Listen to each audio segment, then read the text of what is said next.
Britain की महारानी queen Elizabeth II की मौत के बाद दुनिया भर में दुख की लहर देखी जा रही है। करीब 7 दशक तक ब्रिटेन पर राज करने वाली क्वीन एलिजाबेथ द्वितीय ने 96 साल की उम्र में अंतिम सांस ली। दुनिया भर में उन्हें श्रद्धांजलि दी जा रही है। फिलहाल इस बीच सोशल मीडिया पर कोहिनूर ट्रेंड कर रहा है। लोग पूछ रहे हैं कि क्या महारानी के जाने के बाद अब कोहिनूर वापस इंडिया आ जाएगा। नमस्कार, मेरा नाम स्वर्णा और आप देख रहे हैं अनकट। 8 सितंबर को 96 वर्ष की आयु में महारानी एलिजाबेथ द्वितीय का निधन हो गया। इसके साथ ही एलिजाबेथ द्वितीय ब्रिटेन पर सबसे लंबे समय तक राज करने वाली शाही हस्ती बन गई। फिलहाल एलिजाबेथ द्वितीय के निधन के बाद जहां एक और दुनिया भर के कई बड़े देश शोक में डूबे हुए हैं, वहीं दूसरी तरफ इस बीच सोशल मीडिया पर कोहिनूर ट्रेंड करने लगा है। अब आप सोच रहे होंगे कि क्वीन के जाने के बाद कोहिनूर क्यों ट्रेंड कर रहा है, तो दरअसल इसका रीजन क्वीन एलिजाबेथ II का ताज है, जिस पर भारत का मशहूर कोहिनूर हीरा लगा हुआ है। बताया जाता है कि इसके अलावा उनके ताज पर 2800 से ज्यादा हीरे लगे हुए हैं, जिनमें सबसे चर्चित हीरा कोहिनूर ही है। फिलहाल सोशल मीडिया पर यूजर्स महारानी एलिजाबेथ द्वितीय के निधन के बाद कोहिनूर हीरे की वापसी की बात कर रहे हैं। आपको बता दें कि ये क्राउन राजा जॉर्ज छठे की ताजपोशी के लिए साल 1937 में बनाया गया था। कोहिनूर के अलावा इस क्राउन में कई बेशकीमती पत्थर भी लगे हुए हैं। अब थोड़ा आपको कोहिनूर के बारे में भी बता देते हैं। तो करीब 800 साल पहले भारत में एक चमकता हुआ पत्थर मिला था, जिसे कोहिनूर नाम दिया गया। कोहिनूर हीरा दुनिया के सबसे बड़े हीरे में से एक है।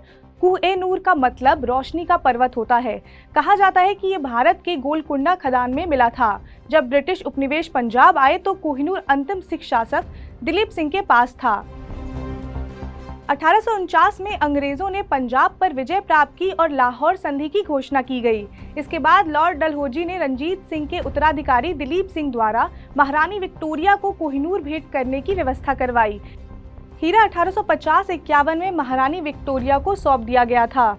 तब से कोहिनूर हीरा इंग्लैंड में ही है। कोहिनूर के बारे में कहा जाता है कि इसे तुर्कों ने किसी दक्षिण भारतीय मंदिर में एक मूर्ति की आंख से निकाला था। Kohinoor the story of the world most infamous diamond पुस्तक के लेखक कहते हैं कि कोहिनूर का पहला आधिकारिक जिक्र 1750 में फारसी इतिहासकार मोहम्मद मारवी के नादिर शाह के भारत के वर्णन में मिलता है। मारवी लिखते हैं कि उन्होंने अपनी आंखों से कोहिनूर को देखा है। वो उस समय में तख्ते ताउस के ऊपरी हिस्से से जड़ा हुआ था, जिसे नादिर शाह दिल्ली से लूट कर ईरान ले गया था। कोहिनूर मुर्गी के छोटे अंडे के बराबर था, जिसके बारे में कहा जाता था कि उसे बेचकर पूरी दुनिया के लोगों को 2.5 दिन तक खाना खिलाया जा सकता था। कोहिनूर को लेकर एक मिथक भी जुड़ा हुआ है कि ये हीरा स्त्री के लिए तो भाग्यशाली है, लेकिन पुरुष स्वामियों के लिए दुर्भाग्य और मृत्यु का कारण बन सकता है। कोहिनूर 105 कैरेट का हीरा है, जो प्लैटिनम के एक माउंट के साथ क्राउन में लगा हुआ है।